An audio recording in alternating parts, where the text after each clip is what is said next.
Halo semuanya, perkenalkan saya Dewa Angel Pramita Dewi dengan NIM 23075310775 dari Prodi Sarjana Akuntansi.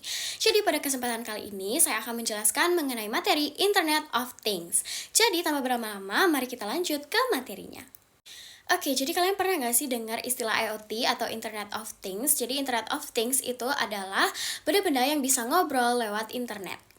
Jadi secara sederhana kita bisa bayangin, jadi dulu HP itu cuma bisa buat untuk ngobrol atau nelpon doang. Jadi sekarang HP itu bisa kita pakai untuk buka kunci mobil, terus cek suhu kulkas, bahkan untuk nyiram tanaman. Nah, kenapa? Karena semua benda itu sekarang itu pintar dan saling terhubung karena ada yang namanya IoT. Oke, jadi contoh nyatanya di kehidupan sehari-hari itu misalnya kayak smartwatch yang ngasih tahu kalian kalau kalian lagi stres atau kurang tidur. Terus ada kulkas pintar yang ngasih notifikasi kalau misalnya salah satu bahan itu habis. Terus ada juga lampu rumah yang otomatis mati pas kamu tidur atau nyala pas kamu pulang. Tapi IoT itu nggak cuma buat di rumah, jadi itu tuh bisa banget dipakai di pabrik. Misalnya mesin itu bisa lapor ke teknisi kalau mesin itu rusak, jadi nggak sampai downtime. Terus di jalan raya, kayak misalnya sensor lampu lalu lintas itu untuk mengatur lampu merah, jadi nggak macet.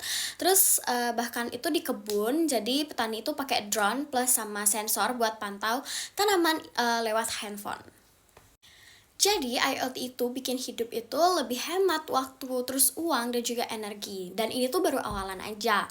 Nanti kota-kota itu bakal jadi smart city, jadi sampah itu otomatis terdeteksi, terus listrik menjadi lebih hemat, transportasi lancar, dan semua itu berkat benda-benda yang ngerti tentang kebutuhan kita.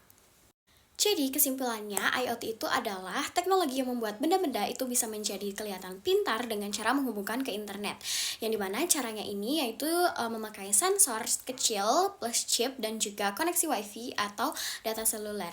Jadi yang menghasilkan benda itu bisa mengirim data, terima perintah dan bahkan untuk mengambil keputusan otomatis tanpa kalian suruh. Jadi IoT itu bukan sekedar soal teknologi aja, tetapi soal membuat hidup lebih manusiawi lewat benda-benda yang lebih peduli terhadap sekitar.